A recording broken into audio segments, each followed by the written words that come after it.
The chain rattled against the wooden floor before Elena Voss even opened her eyes. She woke to the sound of her father's voice, sharp and desperate, coming from the room below. It was not the voice he used with her. It was the voice he used when he owed someone money he could not pay. Elena sat up in bed, her heart already racing. She had heard that voice before, many times, but never like this. Never this afraid. She crept down the narrow stairs of their small house on the edge of the Voss Packlands, careful to keep her footsteps silent. Through the gap in the door, she saw her father, Harold Voss, on his knees. Not out of respect, out of terror. Standing over him was a man Elena had only heard stories about, Alpha Cain Draven, the most powerful wolf shifter in the Northern Territories. His pack controlled 5 counties, and his name alone was enough to make grown men lower their eyes. He was tall, broad-shouldered, dressed in a black coat that seemed to absorb the light around him. His eyes were the color of a storm just before it broke. He did not raise his voice. He did not need to. "You had 6 months, Harold," Cain said, his tone flat and calm, which somehow made it worse than shouting. "You have paid nothing, not 1 coin. "I can get the money," Harold stammered. "Give me 2 more weeks, just 2 weeks, Alpha Draven. I swear on my life." "You swore that 4 months ago." Elena's stomach tightened. She had known her father was in debt. She had not known how deep it went, or to whom. "I have something," Harold said suddenly, his voice cracking with a kind of desperation Elena had never heard from him. "Something worth more than the money. Something you would actually want." Cain's eyes narrowed slightly. "I am listening." Harold looked toward the stairs, toward the door where Elena stood hidden in shadow. For 1 terrible second, their eyes met, and Elena understood, with a cold certainty that dropped through her chest like a stone, exactly what her father was about to say. "My daughter," Harold said. "Take my daughter instead. She's healthy. She's obedient. She'll cause you no trouble.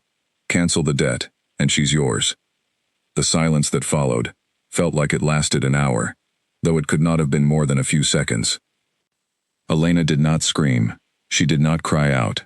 She simply stood there, gripping the doorframe, feeling something inside her go very still and very cold. This was not new pain. This was old pain, wearing a new face. Her father had always valued his own comfort over her well-being.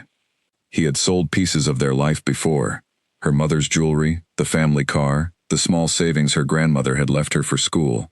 Now he was selling her. Cain turned his head slowly toward the stairs. His storm-gray eyes found her instantly, as if he had known she was there the whole time. "Come out," he said, not a shout, not even loud, but it carried the weight of a command that could not be refused. Elena stepped into the room. She was wearing only a thin sleeping gown, her dark hair loose around her shoulders, her bare feet cold against the floor. She should have felt exposed. She should have felt afraid. What she felt instead was a strange, sharp clarity, the kind that comes when a person has finally run out of illusions about the people who are supposed to love them. "This is her?" Cain asked, though the question was aimed at Harold, his eyes still on Elena. "Yes, Alpha. Elena, 22 years old, strong, capable, good with numbers. She can run a household." "Stop talking," Cain said, and Harold's mouth snapped shut, as if the words had been physically pulled from him. Cain studied Elena for a long moment. She stood straight under his gaze, chin lifted, arms at her sides. She did not fold into herself, the way most people did, when an Alpha King looked at them directly. She simply looked back. "Do you understand what your father is offering?" Cain asked her. "I understand that he is offering me," Elena said, her voice steadier than she expected it to be, "to pay a debt that has nothing to do with me." Something flickered behind Cain's eyes, surprise, perhaps. Most people in her position begged. Most people cried, or pleaded for another option, or looked to their father for rescue. Elena did none of those things. She simply waited, watching him the way a person watches a storm they cannot outrun, calculating rather than panicking. "And how do you feel about that?" Cain asked. It was an odd question for a man like him to ask. Alphas did not usually care how their new property felt. Elena considered her answer carefully. "I feel like this was decided the moment my father chose to gamble with money he did not have," she said. "My feelings were never part of the equation, they still aren't, so I won't waste either of our time pretending otherwise. Harold flinched at her words, but Kane's expression did not change. He turned back to Harold. "The debt is settled," Kane said. "In full. You will never contact your daughter again unless she chooses to allow it. If you attempt to reach her, to use her, or to profit from her in any way, I will not be as patient with you as I have been tonight. Do you understand?" Harold nodded quickly, relief flooding his face, relief that had nothing to do with his daughter and everything to do with himself. Elena watched him nod, watched the fear drain out of his eyes now that the danger no longer belonged to him, and something inside her finally, quietly, broke free. Whatever thin thread of hope she had been holding on to, the hope that her father might still choose her over his own mistakes, snapped in that moment. It did not hurt the way she expected. It felt more like setting down something heavy she had been carrying for years. "Get dressed," Kane said to Elena. "You leave with me tonight." "Now?" Harold interjected. Perhaps she could stay until morning, gather her things properly. "Now," Kane said, and the single word carried enough authority that Harold did not argue again. Elena went upstairs. Her hands were steady as she dressed, which surprised her. She had expected them to shake. She packed a small bag with the few things that mattered to her: a photograph of her mother, a worn book of poetry, a plain silver ring that had belonged to her grandmother. She did not pack anything her father had given her. There was nothing from him worth keeping. When she came back downstairs, Kane was waiting by the door. Harold stood a few feet away, wringing his hands, looking for a moment like he might say something meaningful, something that resembled an apology. He didn't. "Take care of yourself, Elena," he said instead, as if she were leaving for a trip rather than being handed over to settle a debt. Elena looked at him for a long moment. "Goodbye, father," she said. There was no anger in her voice. There was nothing in her voice at all. That absence, she suspected, would hurt him more than any amount of shouting could have. She walked past him, and out the door, into the cold night air, without looking back. Kane's car was waiting outside, sleek and black, with two of his pack guards standing near it. Elena had never seen a vehicle so expensive. She had never stood this close to this much power either. "Get in," Kane said, opening the door himself, which seemed to surprise the guards more than it surprised Elena. She climbed inside. The seats were soft, the interior warm, a stark contrast to the cold, drafty house she had just left behind. Kane got in beside her, and the guards took the front seats. The car pulled away from the only home Elena had ever known, and she did not turn to watch it disappear behind her. For a long while, neither of them spoke. Elena stared out the window at the passing trees, her mind strangely quiet. She should have been terrified. She was being taken to the fortress of a man with the power to end her life without consequence. A man she knew only through rumors and warnings, whispered by other pack members. Instead, she felt something closer to relief. Whatever waited for her at the end of this drive, it could not possibly be worse than the slow, quiet betrayal she had lived with her entire life. "You are very calm," Kane said eventually, breaking the silence. His eyes were on her now, studying her with open curiosity. "Would you prefer I wasn't?" Elena asked. "I would prefer honesty," he said. "Most people in your position would be terrified." "Most people in my position have something to lose," Elena said quietly. "I lost my mother when I was 12. I lost any respect I had for my father a long time before tonight. The only thing I still had was the illusion that he might choose me over his own mistakes, just once. Tonight I lost that too." She turned to look at him directly. "So no, Alpha Draven, I am not afraid of you. I have already survived worse than anything you could do to me." Kane did not respond right away. He simply watched her, his expression unreadable, as the car carried them further and further from the life she had known. The drive to the Draven Pack territory took nearly 3 hours. Elena watched the landscape change outside the window, the modest houses of her home pack giving way to open fields, then dense forest, then finally the looming silhouette of a fortress-like compound rising against the night sky. Tall stone walls, ironwork gates, guard towers with wolves patrolling in both human and shifted form. It looked less like a home and more like a kingdom. The car passed through the gates, and Elena felt dozens of eyes turned toward it. Word traveled fast, in a pack this size. By the time the car stopped in the main courtyard, a small crowd of pack members had gathered, whispering among themselves, staring at the unfamiliar woman stepping out beside their alpha. Elena straightened her spine and lifted her chin, refusing to shrink under the weight of so many curious, judging stares.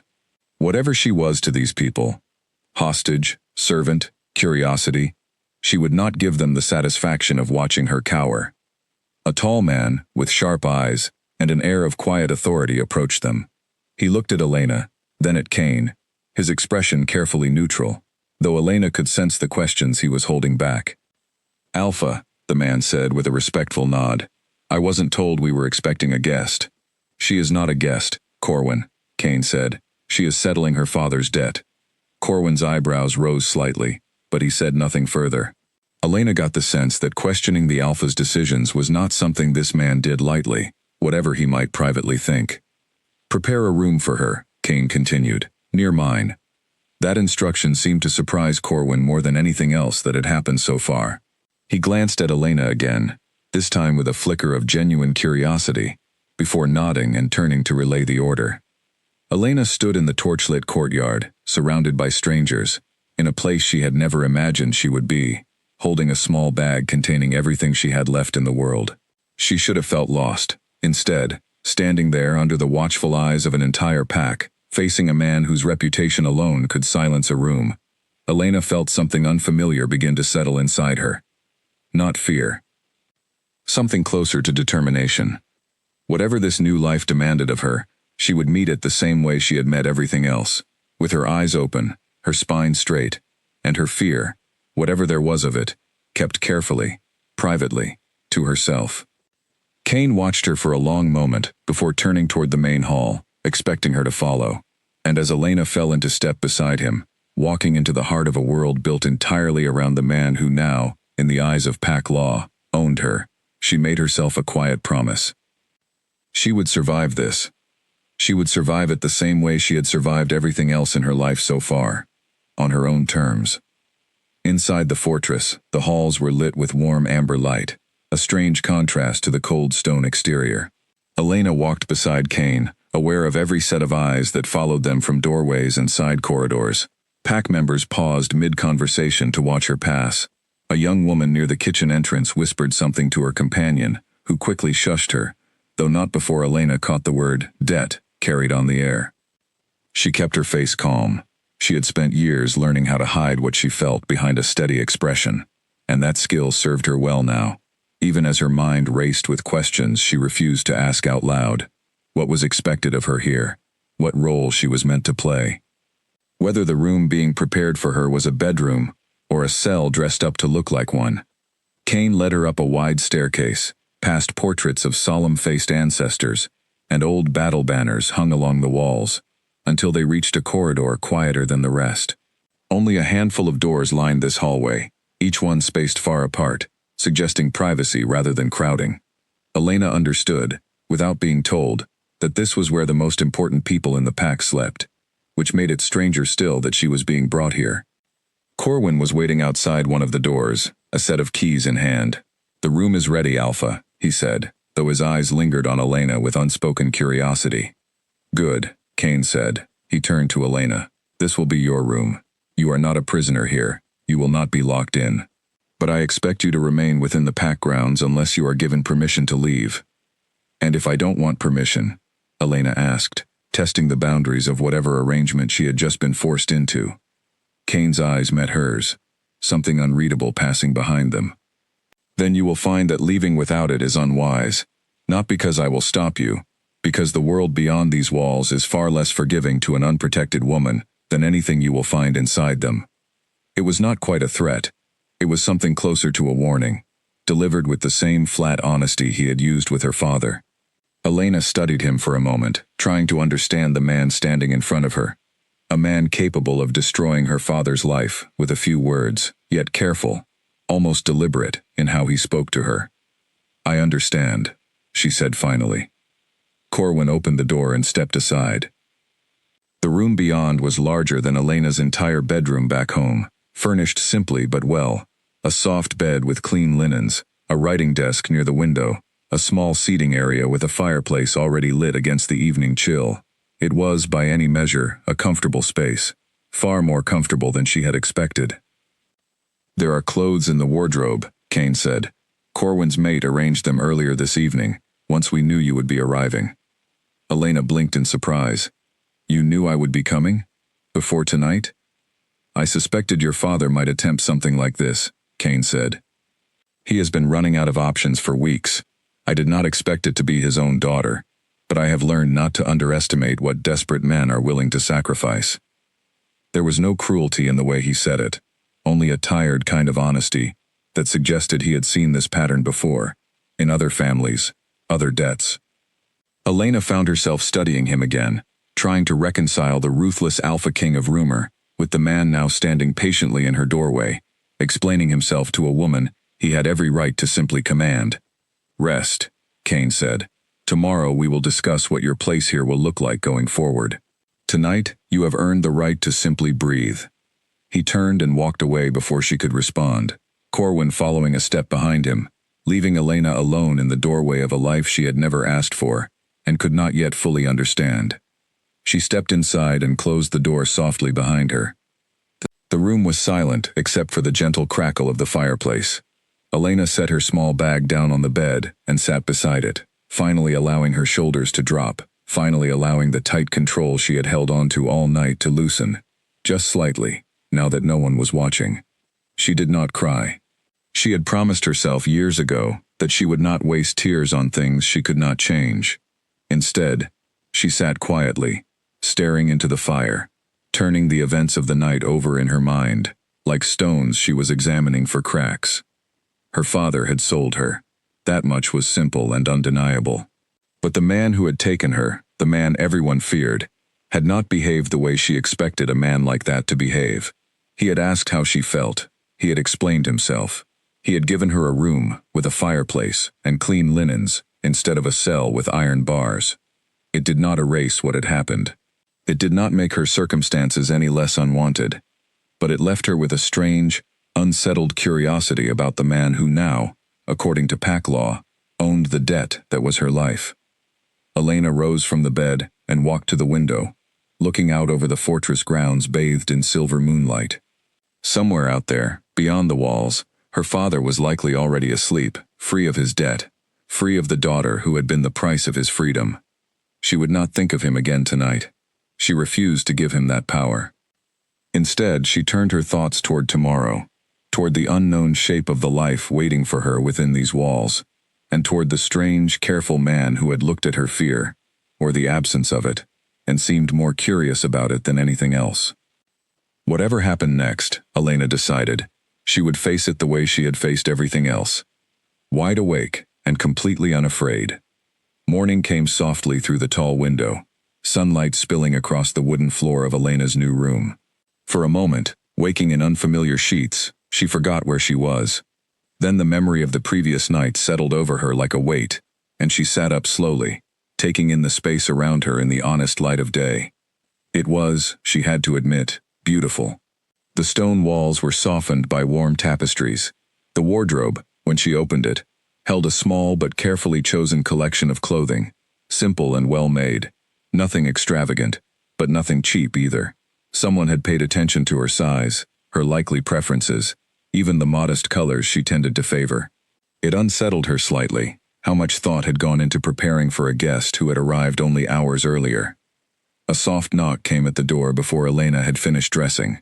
She opened it to find a young woman with kind eyes and a warm smile, holding a tray of food. "Good morning," the woman said. "I'm Mira. I work in the kitchens. Alpha Draven asked that you be brought breakfast, and that someone show you around the grounds today, if you're feeling up to it." Elena studied her for a moment, searching for judgment or pity in her expression, and finding neither. "Thank you," she said, stepping aside to let Mira place the tray on the small table near the window.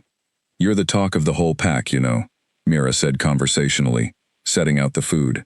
"Nobody expected the Alpha to bring anyone here, let alone like this. Corwin's maid, Talia, picked out your clothes last night. She said you deserved to have something nice waiting for you, given the circumstances."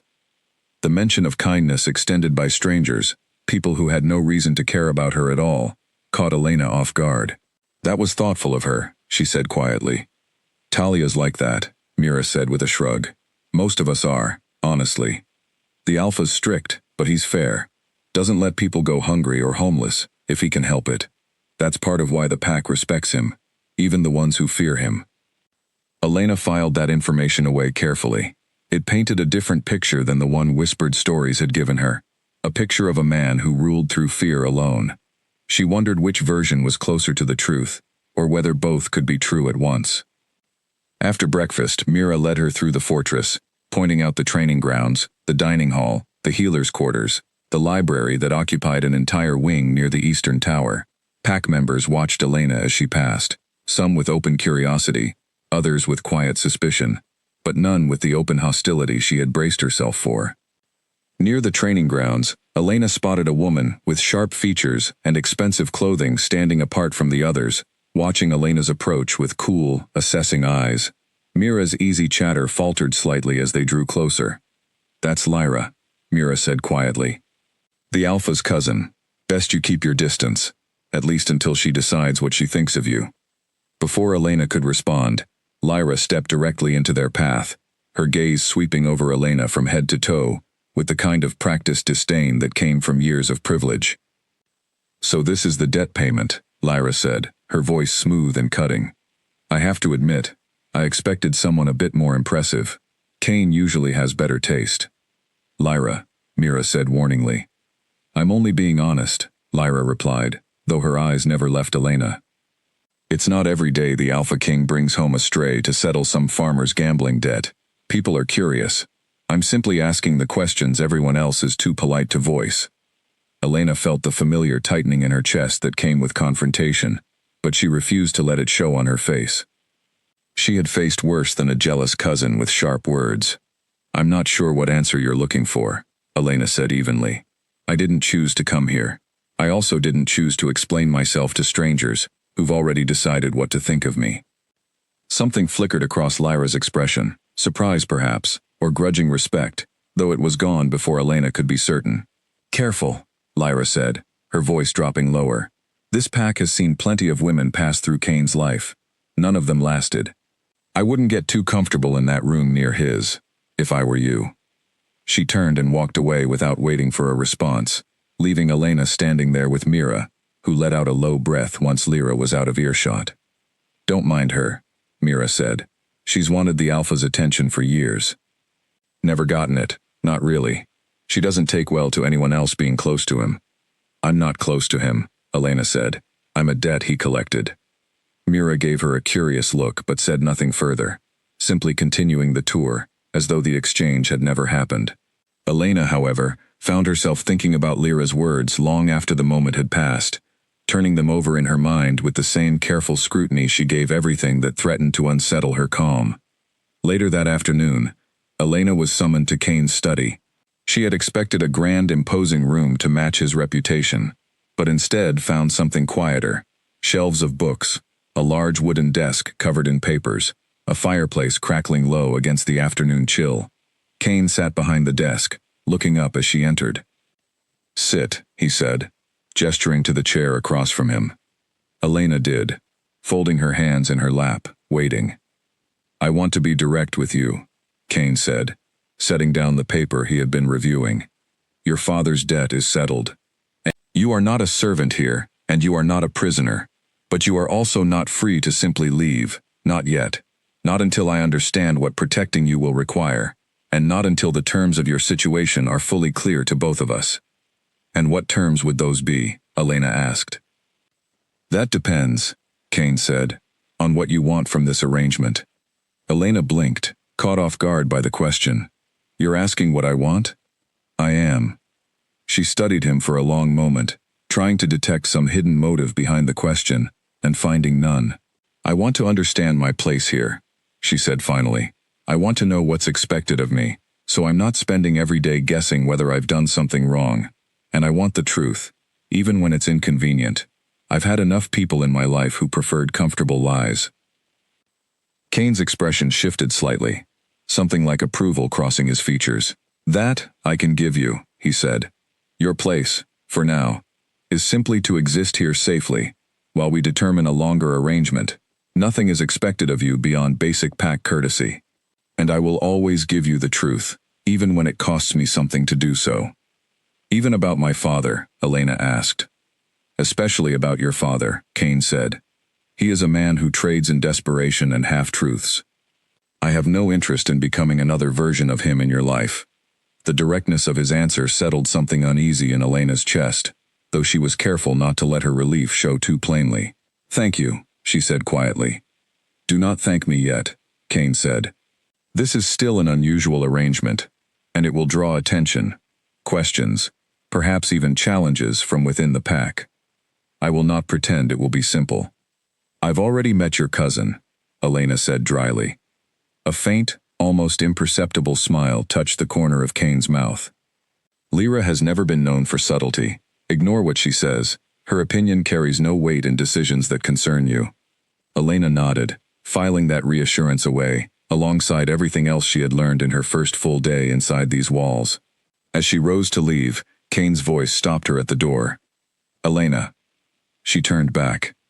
Last night, you told me you had already survived worse than anything I could do to you, he said. I find myself thinking about that more than I expected to. Elena held his gaze, unwilling to look away first. It was the truth, she said simply. I know, Kane said. That is precisely what I find so difficult to understand. He did not elaborate further, and Elena did not ask him to. She left his study with more questions than answers, but for the first time since her father's voice had woken her the night before, she felt something other than dread settling over her new life. She felt, cautiously, like a person who might actually survive it. 3 days passed before Kane summoned Elena again, and in that time, she had begun to learn the rhythms of the fortress. She woke early, ate breakfast alone, or with Mira, when her duties allowed, and spent her afternoons in the library, losing herself in books she had never had the luxury of owning back home. It was a strange kind of peace, fragile and unfamiliar, but she found herself grateful for it nonetheless. That peace ended abruptly on the 4th morning, when Corwin appeared at her door with a message that Kane wished to see her in the training yard immediately. Elena arrived to find the wide stone courtyard empty except for Kane, standing at its center, his coat removed, his sleeves rolled to the elbow. Several pack members watched from the shadowed edges of the yard, their curiosity poorly disguised. You wanted to see me? Elena asked, approaching cautiously. I want to understand something, Kane said, studying her the way a scholar might study an unfamiliar text. You claim you are not afraid of me. I want to know if that claim survives contact with what I actually am. Before Elena could respond, the air around him seemed to thicken, and a low, resonant growl rolled through the courtyard, deep and ancient, more sound than voice. His eyes shifted, the storm gray deepening into something wilder, something that spoke of centuries of dominance passed down through blood and battle. It was, Elena understood instantly, a deliberate display of his alpha power, meant to make lesser wolves drop to their knees without thought. Several of the watching pack members flinched instinctively, lowering their eyes even from a distance. Elena felt the pressure of it too, a strange, primal pull deep in her chest, urging her to submit, to look away, to make herself smaller in the presence of something so much stronger than herself. She did not move. Her hands stayed steady at her sides. Her chin remained level. She met Kane's transformed gaze directly, refusing to grant him the reaction he seemed to be testing for. The growl faded slowly, the pressure in the air receding, as Kane's eyes returned to their normal color. He studied her for a long, silent moment, something unreadable passing behind his expression. Most wolves twice your strength cannot hold my gaze through that, he said quietly. You are not even pack. You have no training, no defenses against what I just did, and yet you stood there, as if I had done nothing more than raise my voice. Maybe I'm just good at hiding what I feel, Elena said, her own voice steadier than she expected. Perhaps, Kane allowed, but I do not think that is the whole truth. Tell me, Elena, what frightens you? Truly frightens you? Not the ordinary fears everyone carries, but the fear that keeps you awake at night. Elena considered the question carefully, aware that the watching pack members were straining to hear her answer, aware too that something in Kane's tone suggested this was not idle curiosity, but something closer to genuine need. Being forgotten, she said finally. Not dying. Not pain. Being so unimportant to the people around me that my absence would change nothing about their lives. I watched that happen to my mother after she died. Within a year, it was as though she had never existed at all, except in the small, quiet places no one else bothered to look. I decided a long time ago that I would rather face something that could hurt me than spend my life being something that could simply be discarded and forgotten. Cain was quiet for a long moment, the courtyard around them equally silent, as though the entire pack had leaned in to listen. "That is not the answer of someone without fear," he said. "That is the answer of someone who has decided which fears are worth carrying and which are not worth the weight." "Is there a difference?" Elena asked. "A significant one," Cain said. "Fearlessness is often foolishness dressed up as courage. What you have is something rarer. You have chosen your battles with more precision than most warriors twice your age." The comparison, coming from a man whose entire life had been built around battle and dominance, settled strangely in Elena's chest. She had never thought of her survival, her refusal to break under the weight of her father's failures, as a kind of warfare. But standing in this courtyard, having just withstood the full weight of an Alpha King's power, without flinching, she began to understand that perhaps it was exactly that. "Why does it matter to you?" she asked. "Why does my fear, or the lack of it, concern you at all? I am a debt you collected, nothing more." Something shifted in Cain's expression, a flicker of something he seemed to catch himself feeling and quickly suppress. "Because in my experience," he said carefully, "everyone who comes into contact with real power eventually reveals what they are underneath. Fear reveals weakness. Ambition reveals greed. Submission reveals a desire to be controlled. You have revealed none of these things. I find myself curious what exactly you are hiding instead." "Maybe nothing," Elena said. "Maybe I am simply someone who ran out of things to lose before I ever arrived here."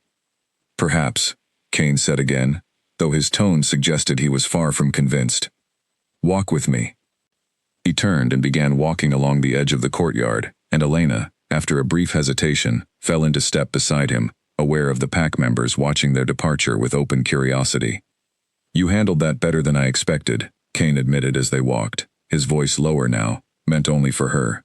"I have used that display to break the resolve of seasoned warriors seeking to challenge my authority. I did not expect it to have no effect on an untrained woman, with no pack training whatsoever." "Was that meant to be a compliment?" Elena asked. "An observation," Cain said. "I do not offer empty compliments." They walked in silence for a while, passing beneath the shade of the fortress walls, the midday sun warm against Elena's skin. She found herself, unexpectedly, comfortable in the silence, something she rarely felt in the presence of anyone, let alone a man capable of the display she had just witnessed. "Can I ask you something?" Elena said eventually. "You may." "Why did you pay attention to how I felt about coming here?" she asked. "Most alphas, from what I understand, would have simply taken what was offered without a second thought. Why did you ask?" Cain was quiet for a moment, considering his answer with the same careful precision he seemed to apply to everything. "Because I have seen what happens when power is taken without consideration for the person on the other end of it," he said finally. "My father ruled this pack before me. He believed strength alone was sufficient justification for anything he chose to do. I watched that belief destroy people who deserved better, including my own mother. I promised myself I would not become him, no matter how much easier it might be." The admission, quiet and unguarded, felt like something Cain did not often share. Elena found herself studying him with new eyes, seeing past the imposing reputation to something more complicated underneath. "I'm sorry," she said softly, "about your mother."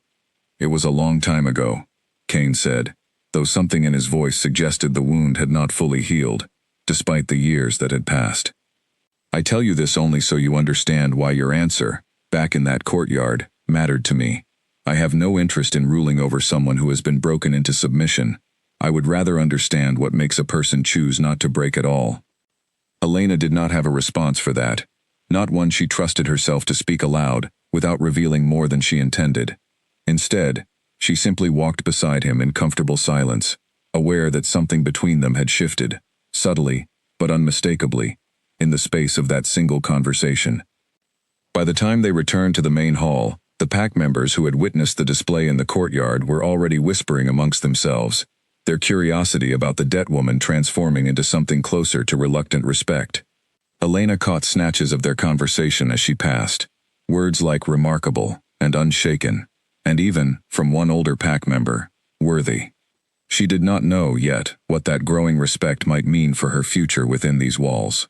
But she understood, with the same quiet clarity that had carried her through every difficult moment of her life so far, that whatever came next, she would face it exactly the way she had faced this test.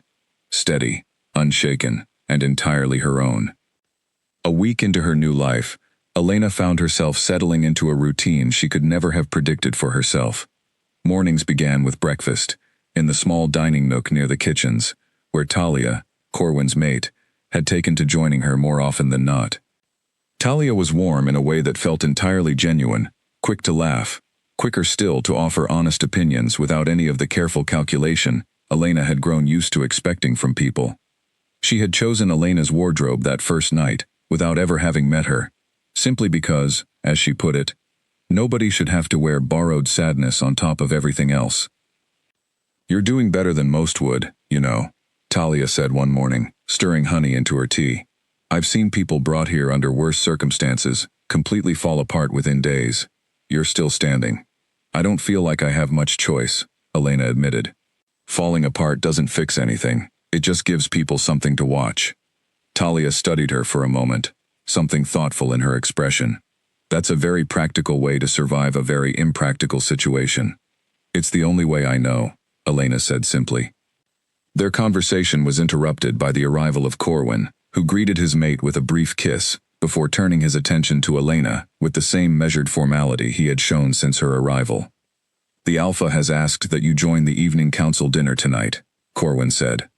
"It's tradition for anyone under his direct protection to be formally introduced to the ranking pack members." Elena felt a flicker of unease at the announcement. "Is that necessary?" "It's expected," Corwin said, not unkindly. "The pack functions on clear hierarchy and clear understanding of who belongs where. Right now, most of them only know rumors about you. Tonight gives you the chance to be seen as more than a rumor." Talia reached over and squeezed Elena's hand reassuringly. "I'll help you get ready. It won't be as bad as you're imagining." It was, Elena thought later that evening, as she stood outside the grand dining hall in a deep green dress. Talia had insisted, suited her perfectly, exactly as intimidating as she had imagined. Through the tall doors, she could hear the low murmur of a dozen or more voices, the clink of glasses, the particular kind of tension that came from powerful people gathered in one room. Talia gave her hand one last squeeze before Corwin pushed the doors open, and Elena stepped inside. The room fell quiet almost immediately. Every face turned toward her, assessing, curious, some openly skeptical. Kane sat at the head of the long table, and when his eyes found her, something in his expression eased slightly, as though her presence alone had settled some unspoken tension in the room. "Elena," he said, rising slightly from his seat, a gesture of respect that clearly surprised several people at the table, based on the ripple of reaction it caused. "Please, join us." She crossed the room, aware of every eye tracking her movement, and took the seat that had been left open near Kane's right hand. Lyra, seated further down the table, watched the exchange with a carefully composed expression that did nothing to hide the sharpness in her eyes. "This," Kane said to the gathered pack leaders, "is Elena Voss. She is under my direct protection, and I expect her to be treated with the same respect afforded to any guest of this pack." An older man near the far end of the table, gray-haired and stern-faced, cleared his throat. "With respect, Alpha, we've heard the circumstances of her arrival. Debt settlements of this nature aren't unheard of, but bringing someone into the inner council dinners is." "Elder Bram," Kane said evenly, "the circumstances of her arrival do not diminish the respect she is owed within these walls. If you have concerns about my judgment, I welcome you to voice them directly, rather than questioning the woman who had no say in how she came to be here." The rebuke, delivered calmly but firmly, silenced any further objection. Elder Bram inclined his head slightly, a gesture of grudging acceptance, and the conversation around the table slowly resumed its normal flow, though Elena remained acutely aware of the curious glances still directed her way. Throughout the meal, Elena found herself drawn into conversation more than she expected. A younger pack leader named Finn, who oversaw the eastern farming territories, asked genuine questions about her background and seemed to listen with real interest as she described the small pack she had grown up in, careful to leave her father's failures out of the conversation. Another woman, an older healer named Greta, mentioned that she had trained under a mentor from Elena's home territory decades earlier, and the two spent several minutes discussing the medicinal traditions Elena had learned from her mother before her death. By the end of the meal, Elena realized, with some surprise, that she had not once felt the need to defend herself. The initial wariness in the room had softened, replaced by a cautious curiosity that felt almost like acceptance. Only Lyra remained coldly silent throughout most of the dinner, speaking only when directly addressed, her eyes occasionally flicking toward Elena and Kane, with an expression that was difficult to read but impossible to mistake for warmth. As the dinner concluded and pack members began to disperse, Kane walked Elena back toward her room, the corridor quiet and dim in the late evening light.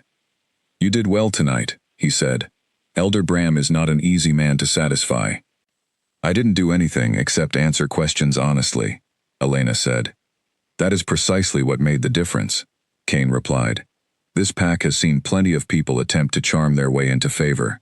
Honesty is rarer, and far more effective, though most people never learn that." They walked in comfortable silence for a while, before Elena spoke again. "Your cousin doesn't seem convinced." "Lyra rarely is, about anything that isn't already her idea," Kane said, a faint trace of dry humor coloring his voice for the first time since Elena had met him. "Do not concern yourself with her opinion. It changes nothing about your place here." "And what is my place here exactly?" Elena asked, the question she had been circling since her arrival finally surfacing directly. "I understand I'm not a prisoner. I understand I'm not exactly a guest either. But I still don't fully understand what I am to this pack, or to you." Kane stopped walking, turning to face her fully in the dim corridor light. For a long moment, he seemed to be weighing his answer carefully, as though the truth of it mattered more than he wanted to admit. "Honestly," he said finally, "I am still working that out myself." It was not the answer Elena expected, but it was, she realized, exactly the kind of honest answer she had come to expect from him regardless. She nodded slowly, accepting the uncertainty for what it was, and continued walking beside him toward her room, the quiet between them no longer feeling like the tense unknown it had been just a week before. It felt, instead, like the beginning of something neither of them had a name for yet. Autumn deepened over the following weeks, painting the fortress grounds in shades of amber and rust, and with it came a shift in the rhythm between Elena and Kane that neither of them acknowledged out loud, though both seemed to feel it equally. It began with small things. Kane started appearing in the library in the evenings, ostensibly to review pack reports, though Elena noticed he chose the chair across from hers more often than any other seat in the room. Their conversations, at first stilted and formal, slowly grew easier, stretching from minutes into hours without either of them quite noticing the time slipping away. "You read faster than anyone I've met," Kane observed one evening, watching her turn the final page of a thick historical account she had started only 2 days earlier. "There wasn't much else to do growing up," Elena said. "Books didn't cost anything if you borrowed them from the traveling library cart. My mother used to say I'd read the ink right off the pages if I could." "She sounds like she understood you well." "She was the only one who did," Elena said quietly, setting the book aside. "After she died, I stopped expecting anyone else to bother trying." Kane studied her across the small distance between their chairs, something thoughtful in his expression. "And now?" Elena considered the question longer than she meant to. "Now I'm not sure what to expect anymore. This whole place has been full of surprises I didn't plan for."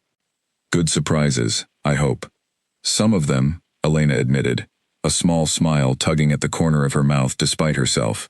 It was moments like these, small and unremarkable on their own, that began accumulating into something Elena found harder and harder to categorize as simply circumstance. She caught herself looking forward to the evenings in the library. She caught herself noticing the particular way Kane's expression softened when something genuinely amused him, a rare occurrence that felt, each time it happened, like witnessing something private he rarely allowed others to see. One evening, nearly a month after her arrival, Kane arrived in the library later than usual, looking uncharacteristically tired, a folder of papers tucked under his arm. "Long day?" Elena asked, setting her book aside. "A dispute between two border territories," Kane said, dropping into his usual chair, with a heaviness that suggested the conversation had drained more from him than physical labor ever could. Land rights, mostly. Old grievances, dressed up as new arguments. "Did you resolve it?" "For now," Kane said. "These things rarely stay resolved for long. People remember old wounds far longer than they remember the peace that followed them." Elena watched him for a moment, noting the tension still visible in his shoulders. "Do you ever get tired of being the one who has to fix everything?" The question seemed to catch him off guard. He looked up at her, something unguarded flickering across his expression before he could smooth it away. "Every day," he admitted.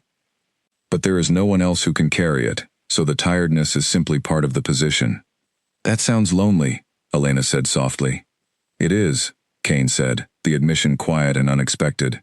"I have not said that out loud to anyone in a very long time." "Why say it to me then?" Kane was quiet for a long moment, his gaze steady on hers in a way that made Elena's pulse quicken despite herself. "Because you do not look at me the way everyone else does," he said finally. "Everyone else sees the alpha first, and the man somewhere far behind it, if they bother looking at all. You seem to see something different." "Maybe I just haven't decided what I see yet," Elena said, though the words felt less certain than she wanted them to. A faint, genuine smile crossed Kane's face, the kind Elena had rarely seen from him, unguarded and warm, in a way that transformed his entire expression. "Fair enough," he said.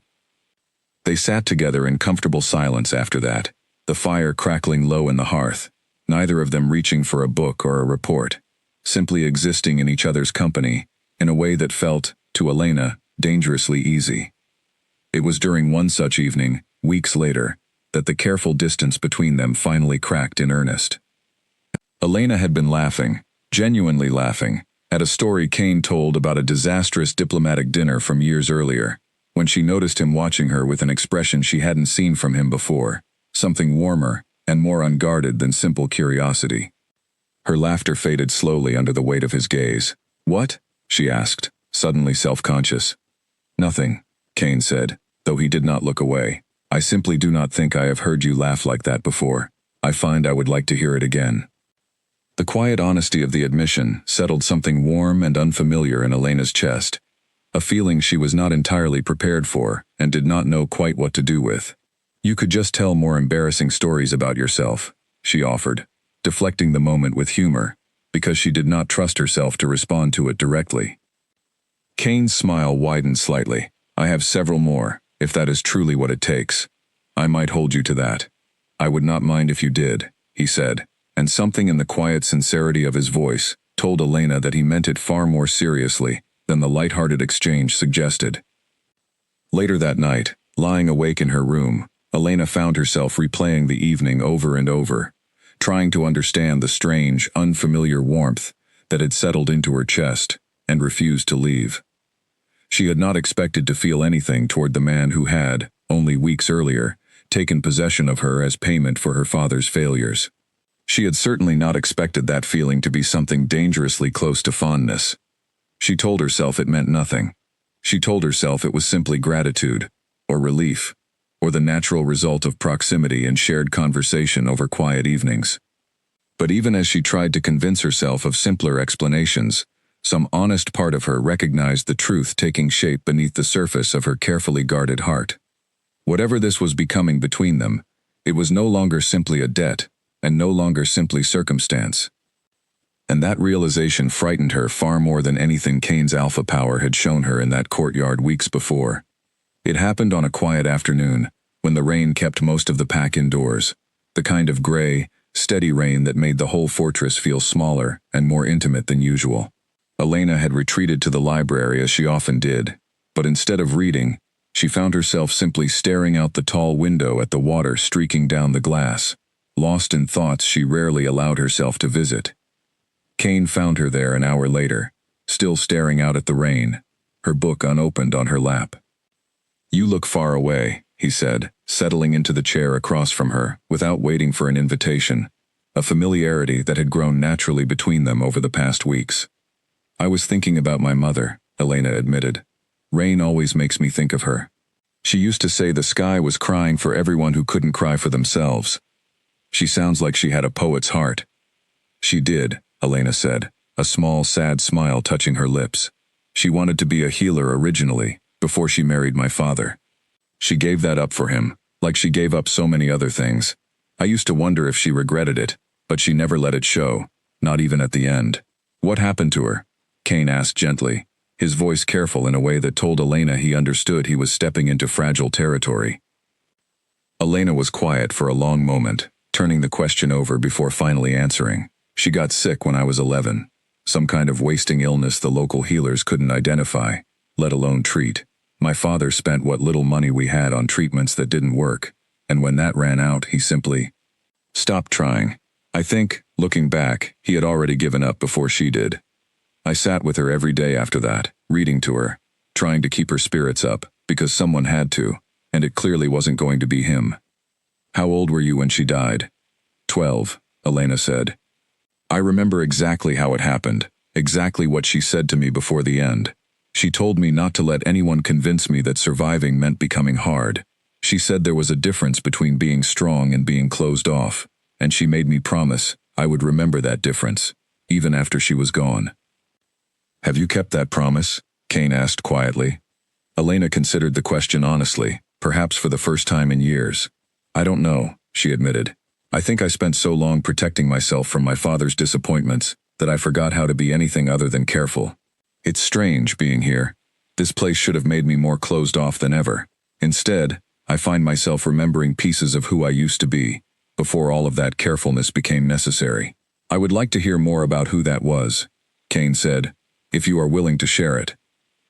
And so, over the following hour, as the rain continued its steady rhythm against the window, Elena found herself sharing pieces of her childhood she had not spoken aloud in years. She told him about the small garden she and her mother had kept behind their house, filled with herbs and modest flowers that had somehow always bloomed, despite the poor soil. She told him about the songs her mother used to hum while cooking, melodies Elena still caught herself humming sometimes without realizing it. She told him about the quiet ache of watching her father slowly become someone unrecognizable in the years after her mother's death, drowning his grief in debts he never intended to repay. Kane listened to all of it without interruption, without the polite, distracted patience most people offered when listening to someone else's pain. He listened the way Elena imagined few people had ever listened to him, completely, attentively, as though every detail mattered. You carried all of that alone, he said finally, once she had fallen quiet again. For 10 years. I didn't have much choice, Elena said. There is always a choice, Kane said gently. You could have let it break you. You could have let it turn you bitter, or hollow, or careless with your own heart, the way your father became careless with his responsibilities. Instead, you became someone capable of walking into a stranger's fortress and standing steady in front of an alpha's full power without flinching. That does not happen by accident, Elena. That happens because somewhere along the way, you decided your mother's promise mattered more than the easier path of simply shutting everything out. Elena felt an unexpected warmth building behind her eyes, the kind of emotion she rarely allowed herself to feel in front of others. Nobody has ever put it that way before, she admitted quietly. Perhaps nobody has taken the time to truly see it before, Kane said. The simple honesty of the statement settled deep in Elena's chest, warm and unfamiliar, and slightly terrifying in its implications. She looked at him across the small space between their chairs, at the man who had, weeks earlier, been nothing more to her than a fearsome stranger collecting a debt, and found herself wondering when exactly he had become someone whose opinion of her mattered this much. Thank you, she said softly, for listening. Really listening, I mean. Thank you for trusting me with it, Kane replied. I understand that trust is not something you offer easily. No, Elena agreed. It isn't. I intend to be worthy of it, Kane said, his voice quiet but certain, carrying a weight that felt less like a promise and more like a vow. Outside, the rain continued its steady rhythm against the window, but inside the quiet library, something had shifted between them, subtle and undeniable. A bridge, built not from grand gestures, but from the simple, rare gift of being truly seen and truly heard. For the first time since her mother's death, Elena allowed herself to believe, cautiously and without fully trusting the feeling yet, that perhaps she did not have to carry everything alone anymore. The trouble began quietly, the way most real threats did, hidden beneath the surface of ordinary pack business, until it was already too late to stop. It started with whispers. Elena first noticed them in the kitchens, where conversations would fall abruptly silent whenever she entered, resuming in hushed tones the moment she left. Mira, usually so open, grew strangely evasive whenever Elena asked what was being said. "It's nothing," Mira insisted one morning, though her eyes betrayed the lie. "Just pack gossip. You know how people talk." "Mira," Elena pressed gently, "please, if something is being said about me, I would rather know than be left guessing." Mira hesitated, glancing around to make sure they were alone, before lowering her voice. "There are rumors going around that you're not who you claim to be, that you might have connections to a rival pack, that your father's debt was arranged deliberately to get you close to the Alpha. Some people are saying you might be gathering information to pass along to someone outside these walls." Elena felt a cold knot form in her stomach. "That's absurd. I didn't even know Kane existed until the night my father handed me over." "I know," Mira said quickly. "I don't believe any of it, but the rumors are spreading fast, and I don't know where they started." Elena had a strong suspicion where they had started, though she kept that thought to herself for the moment, unwilling to make accusations without proof. The rumors grew more persistent over the following days, whispered in corners, exchanged in glances that followed Elena wherever she walked. She noticed pack members who had grown friendly toward her over the past weeks, now regarding her with renewed caution, the fragile trust she had built beginning to erode under the weight of suspicion she could not trace back to its source. Matters came to a head during a formal visit from a neighboring pack, the Ashford territory, whose leadership arrived for trade negotiations that had been planned for months. The visit brought increased security, unfamiliar faces, and a tension throughout the fortress that made the whispered rumors feel suddenly, dangerously relevant. Elena was in the eastern garden, taking a rare moment of quiet away from the tension filling the main halls, when Lyra approached her, flanked by two Ashford pack members Elena did not recognize. "Elena," Lyra said, her voice carrying a false sweetness that immediately put Elena on guard. "I don't believe you've met our guests from the Ashford territory. This is Beta Marcus, and this is his sister, Ren." Elena greeted them politely, though something in the careful way Lyra was watching the exchange told her this was not a simple, friendly introduction. "Elena here has quite an interesting story," Lyra continued, her eyes glittering with something that looked distinctly like satisfaction. Her father owed the Alpha a significant debt, and rather than pay it honestly, he offered his own daughter instead. Isn't that fascinating? One does wonder what kind of family would arrange something so convenient. "Lyra," Elena said, her voice carefully controlled despite the anger building beneath her calm exterior. "I don't appreciate my circumstances being discussed as entertainment for your guests." "I'm simply making conversation," Lyra said, feigning innocence poorly. "Though I suppose it does raise an interesting question. The Ashford pack has had disputes with our territory before. One wonders whether a debt this convenient might have been arranged deliberately, to place someone close to the Alpha for reasons that have nothing to do with money at all." The accusation, delivered smoothly and publicly in front of visiting pack leadership, landed exactly as Lyra had intended. Beta Marcus's expression shifted toward suspicion, and Ren exchanged a pointed look with her brother that suggested the seed Lyra had planted was already taking root. "That is a serious accusation to make without any evidence," Elena said, keeping her voice level despite the fury building inside her. "I would ask that you not spread rumors about matters you know nothing about."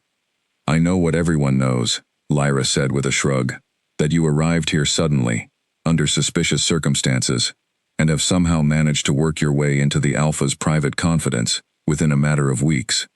Forgive me for finding that worth questioning." Before Elena could respond further, the situation escalated in a way none of them expected.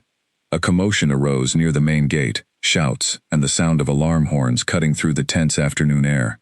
Word spread quickly through the garden. A small group of unidentified wolves had been spotted near the fortress perimeter, and in the chaos of increased security following the alarm, Accusations began flying freely about who might have alerted outsiders to the presence of high-ranking Ashford officials within Draven territory. Lyra's eyes found Elena immediately, sharp and accusatory. "How convenient," she said coldly. "That trouble arrives during the one visit where you happen to be present." The words spread through the gathering crowd like wildfire, and Elena felt the weight of suspicious eyes turning toward her. The fragile trust she had built over the past month crumbling in a matter of minutes under the force of Lyra's carefully timed accusation. Rather than retreat or panic, Elena felt something steady and resolute settle over her instead. She had spent her entire life being underestimated, dismissed, treated as though her voice carried no weight. She refused to let this moment become another instance of that same pattern. "I have been in this garden for the past hour," Elena said, her voice carrying clearly across the tense courtyard, "in full view of at least 6 pack members who can confirm my location. I have had no contact with anyone outside these walls since the night I arrived.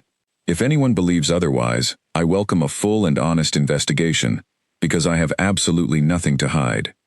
Her steady, unflinching response, delivered without the panic or evasiveness that guilt typically produced, seemed to give several onlookers pause. Beta Marcus studied her carefully, his earlier suspicion visibly wavering. It was Corwin who arrived moments later, having heard the commotion, quickly assessing the situation with the same measured authority he brought to every crisis. "The wolves near the perimeter were a hunting party from our own southern border, misidentified in the confusion," he announced firmly. "There is no security breach. I would ask that unfounded accusations be set aside until facts are properly established." The tension in the courtyard eased slightly at Corwin's clear, authoritative explanation, though the damage from Lyra's earlier insinuations lingered in the wary glances still directed Elena's way. Kane arrived shortly after, his expression darkening as Corwin quickly briefed him on what had transpired. His eyes found Elena across the courtyard, taking in her steady composure, despite the chaos that had just unfolded around her, before turning toward Lyra with an intensity that made even the visiting Ashford officials take an involuntary step back. "My cousin," Kane said, his voice dangerously calm, "has apparently forgotten the difference between idle gossip and reckless accusations made in front of visiting dignitaries. Accusations, I might add, with absolutely no evidence behind them." "I was simply voicing a reasonable concern," Lyra said, though her earlier confidence had visibly faltered under the weight of Kane's cold displeasure. "You were attempting to embarrass someone under my protection, in front of guests, for reasons that have far more to do with your own resentments than any genuine concern for pack security," Kane said. "This will not happen again."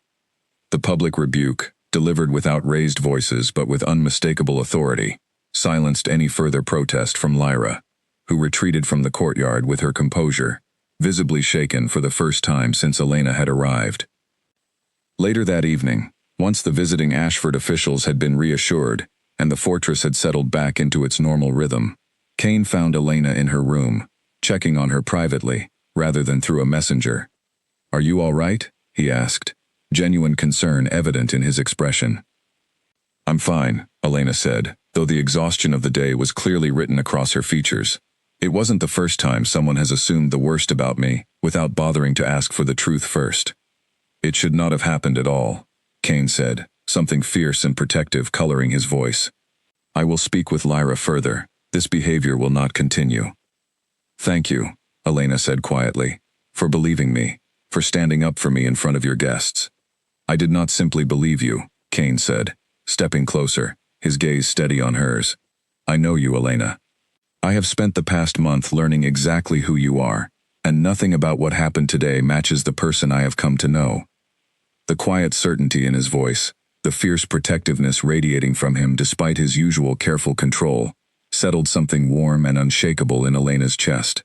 Whatever damage Lyra's accusations had done to her standing among the pack, this moment, standing here with Kane clearly choosing to stand beside her rather than doubt her, mattered more than any rumor could ever hope to undo. "I'm not going anywhere," Elena said quietly, surprising herself with the certainty in her own voice. "Good," Kane said, something warm and unguarded crossing his features, "because I find I am no longer entirely sure what I would do if you did."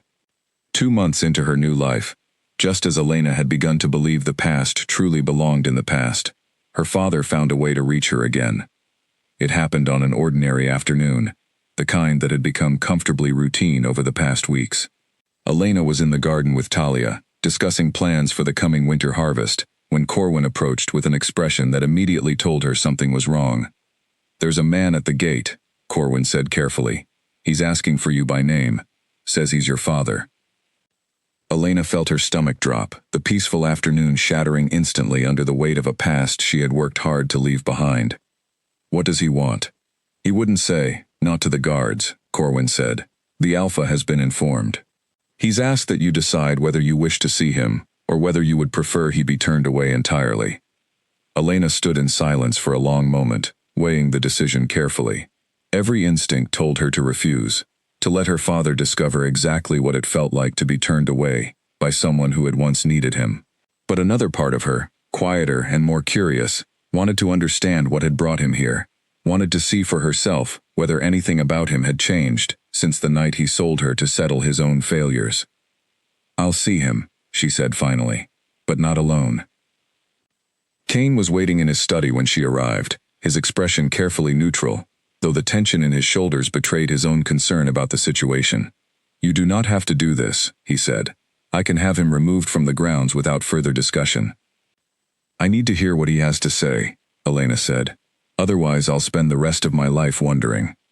Kane studied her for a moment before nodding, respecting the decision even if he clearly disagreed with it. "Then I will be present," he said, "not to intervene unless necessary. Simply to ensure you are not alone in this." Harold Voss was led into the study a few minutes later, and Elena barely recognized the man standing before her. He looked thinner than she remembered, his clothes worn and travel-stained, his eyes carrying a desperation that had nothing performative about it this time. "Elena," Harold said, his voice cracking slightly. "You look well. Better than well, actually." "What do you want?" Elena asked, her voice carefully flat, refusing to let old habits of politeness soften the edges of a conversation she had no intention of making easy for him. Harold's eyes flickered toward Kane, then back to Elena, before he seemed to gather his courage. "I've made some poor decisions since you left. The debt to the Alpha was settled, but I found myself in trouble with other creditors, less patient ones. I was hoping, given your new position here, that you might be able to help me. Speak to the Alpha on my behalf, perhaps." The audacity of the request landed exactly as painfully as Elena had feared it might, though she found herself surprised by how little it actually hurt, compared to the wound his original betrayal had left. "You sold me to pay one debt," Elena said quietly, "and now you're asking me to help pay another." "I know how it sounds," Harold said quickly, "but you have to understand, Elena. I was desperate. I did what I thought was necessary at the time." "You did what was easiest for you," Elena said, her voice steady, despite the anger simmering beneath her calm exterior. "There's a difference between necessary and easy, Father, and you have never once, in my entire life, chosen the harder path when an easier one was available, regardless of what it cost the people around you." Harold flinched at the directness of her words, something like genuine shame crossing his features for perhaps the first time Elena could remember. "I know I failed you," he said quietly. "I've had a lot of time to think about that, these past 2 months. I'm not proud of the man I've become since your mother died." "Then why are you here asking me for more help, instead of trying to become someone different?" Elena asked. Harold had no answer for that, his silence more telling than any excuse could have been. Kane, who had remained quiet throughout the exchange, finally spoke, his voice calm, but carrying an unmistakable edge of warning. "Harold, I made it clear the night your debt was settled that you were not to attempt to leverage your daughter's position for further gain. This visit violates that agreement." "I'm not trying to leverage anything," Harold protested weakly. "I'm asking my own daughter for help." "You are asking a woman you sold like property to rescue you from consequences, entirely of your own making," Kane said, his voice hardening. "I would strongly advise you not to test how far my patience extends on this matter."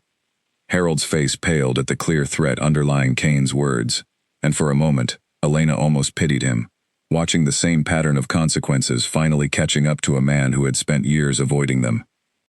"Father," Elena said, drawing his attention back to her one final time, "I forgive you, in the sense that I no longer want to carry the anger of what you did. But forgiveness doesn't mean I owe you anything. It doesn't mean I'll help you avoid the consequences of decisions you made without ever once considering me. I hope you find a way through whatever trouble you're in now, but I won't be the solution to problems you created." The quiet finality in her voice left no room for further argument. Harold looked at her for a long moment, something that might have been genuine regret flickering behind his eyes, before he nodded slowly and allowed the guards to lead him back out through the fortress gates. Once he was gone, Elena felt her carefully maintained composure finally begin to waver, the weight of the confrontation settling over her all at once. Kane crossed the room without hesitation, standing close enough that she could feel the steady warmth of his presence beside her. "You handled that with more grace than he deserved," Kane said quietly. "I don't feel graceful," Elena admitted, her voice unsteady for the first time since her father's arrival. "I feel exhausted." "That is allowed," Kane said gently. "You do not have to be steady every single moment, Elena. Not with me." The permission in his words, quiet and unexpected, was what finally broke through Elena's carefully guarded composure. She felt tears she had refused to shed for years finally rising to the surface, and rather than fight them back the way she always had, she allowed herself, for the first time in a very long time, to simply feel the weight of everything she had carried alone for so long. Kane did not say anything further. He simply stepped closer and pulled her gently into his arms, offering the steady, unwavering support she had never once received from the man who was supposed to have provided it her entire life. "I have you," Kane said quietly, his voice a low, steady anchor against the storm of emotion finally breaking free inside her. "You do not have to carry this alone anymore." And for the first time since her mother's death, standing in the arms of a man who had once been nothing more than a fearsome stranger collecting a debt, Elena allowed herself to believe that promise completely. The challenge arrived formally, in a sealed letter carried by a messenger from the Ashford territory, less than 3 weeks after Harold Voss had been turned away from the fortress gates. Kane read it in silence in his study, his jaw tightening with every line, before finally setting it down and calling for Corwin and Elena to join him. "Beta Marcus, on behalf of the Ashford Council, is formally challenging my claim over Elena," Kane said, his voice carefully controlled despite the anger evident beneath it. "He argues that her position here was established through debt rather than genuine choice, and that pack law requires her release, or a formal contest, if I intend to keep her under my protection permanently."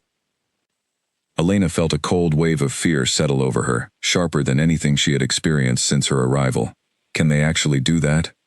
Pack law is old, and it recognizes that debts, unlike genuine bonds, do not automatically grant permanent claim over a person, Corwin said grimly. "It is a technicality rarely invoked, but it is a legitimate one. Lyra's earlier accusations, planting doubt about Elena's presence here, have clearly given the Ashford Council an opening to press this now." "What happens if I lose the challenge?" Kane asked. "Elena would be released from your protection entirely," Corwin said. "Free to leave, though also unprotected, without any standing within any pack territory. Effectively, she would be at the mercy of whoever chose to claim her next." The implications settled heavily over the room. Elena, who had spent the past 2 months slowly building a life within these walls, felt the ground shifting dangerously beneath her once again, the fragile security she had found threatening to collapse under the weight of a law never designed with her well-being in mind. "There has to be another option," Elena said. Kane was quiet for a long moment, his expression unreadable, as he considered the letter still resting on his desk. "There is," he said finally. "Pack law recognizes one claim that supersedes a debt settlement entirely. A mate bond, formally declared before the full council, cannot be challenged by any outside pack, regardless of how the initial connection between two people began." Elena's breath caught in her throat. "You mean?" "I mean that if I declare you as my intended mate, publicly, before the full council, the Ashford challenge becomes irrelevant," Kane said. "But it must be a genuine declaration, Elena. Pack law is old, but it is not blind. A false claim, made only to circumvent a legal challenge, carries consequences of its own, and I refuse to use you as a tool to solve this problem, if it is not what you genuinely want." The weight of the choice settled over Elena, heavier than anything she had faced since the night her father first sold her to pay his debt. This was not circumstance forcing her hand. This was a genuine choice, offered honestly, carrying real consequences either way.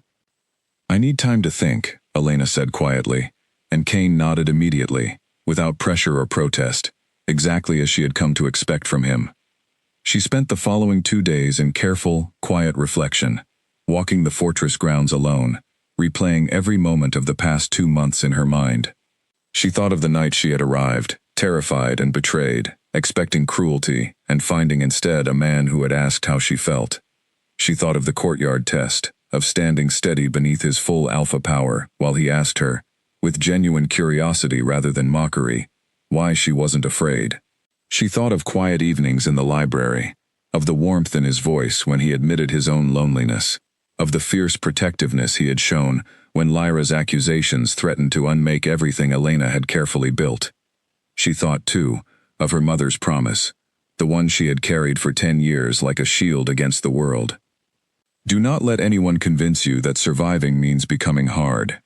Somewhere along this unexpected journey, she realized, she had finally begun to soften again, not out of weakness, but because she had found someone worth softening for. On the 3rd day, Elena sought Kane out in his study, finding him exactly where she expected, poring over reports with the same restless energy he always carried when something weighed heavily on his mind. "I've made my decision," she said, and Kane looked up immediately, his full attention settling on her. "Tell me," he said. "I want you to declare it," Elena said, "not because of the challenge.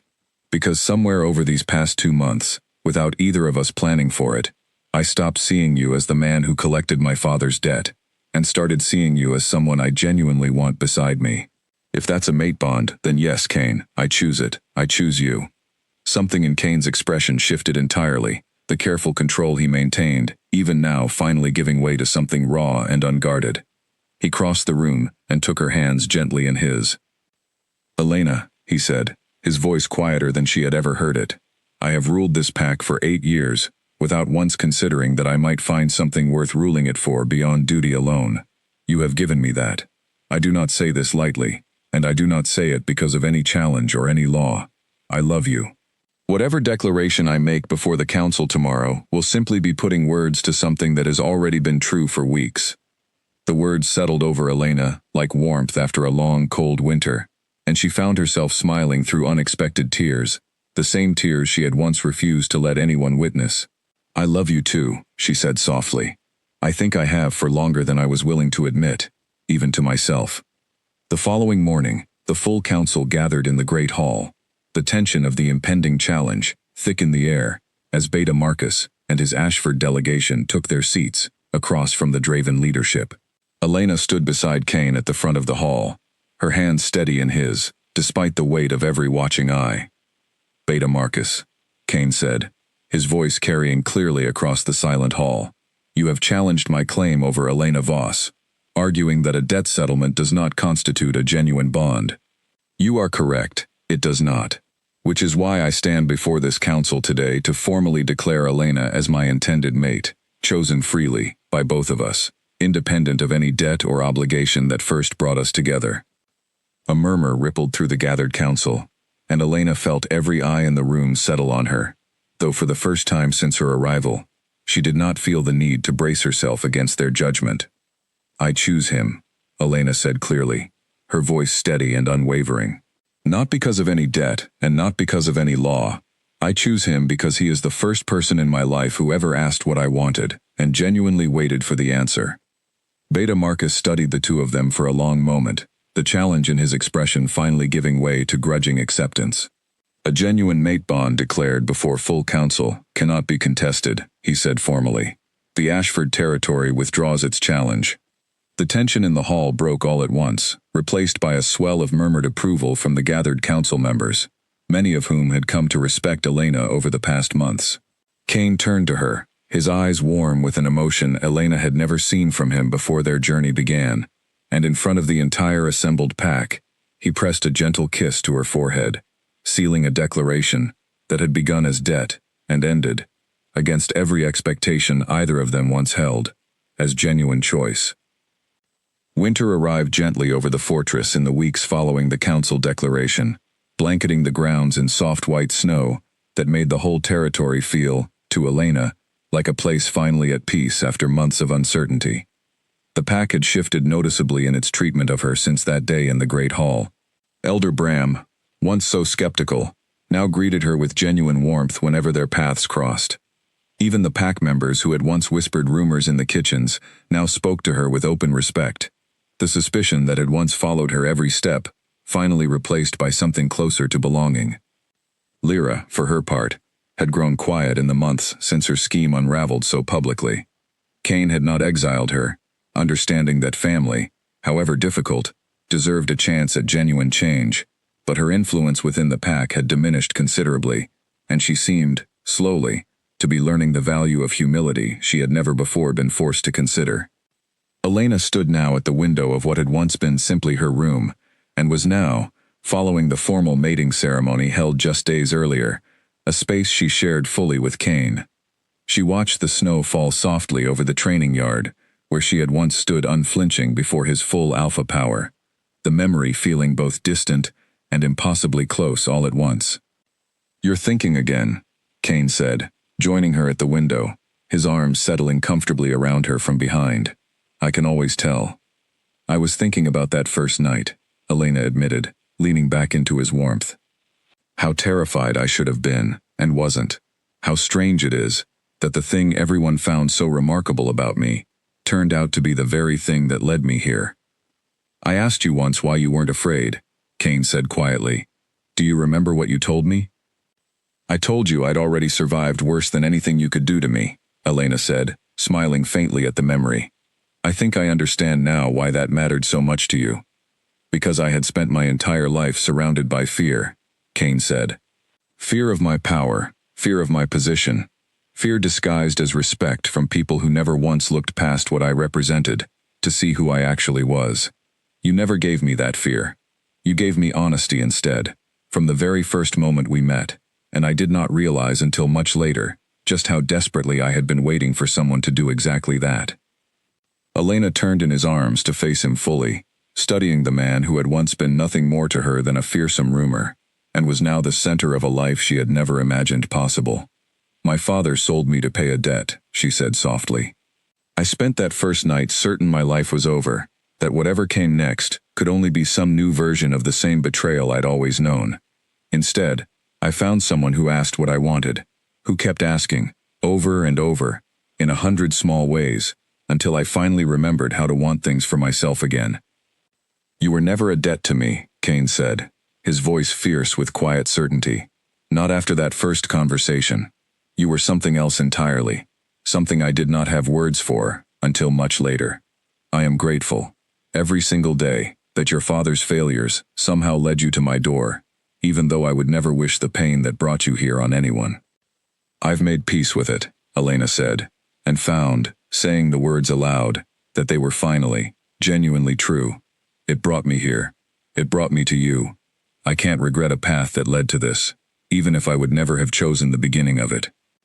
Cain pressed a gentle kiss to her forehead, then to each cheek, before finally meeting her lips with the soft, unhurried tenderness that had come to define the quiet moments between them. When he pulled back, his eyes carried a warmth Elena had come to recognize as entirely, uniquely his own, reserved only for her. "I have one more thing to ask you," he said, reaching into his coat and producing a small, carved wooden box, opening it to reveal a delicate silver band, simple and elegant, clearly chosen, with the same careful attention he brought to everything that mattered to him. "Cain," Elena breathed, her eyes widening. "The mate bond is permanent, and I do not need any additional ceremony to know that you belong beside me for the rest of my life," Cain said. "But I wanted to give you something that was entirely a choice, freely offered, with no law or challenge or debt attached to it whatsoever. Elena Voss, will you marry me? Not because pack law requires it, simply because I cannot imagine building the rest of my life with anyone other than you."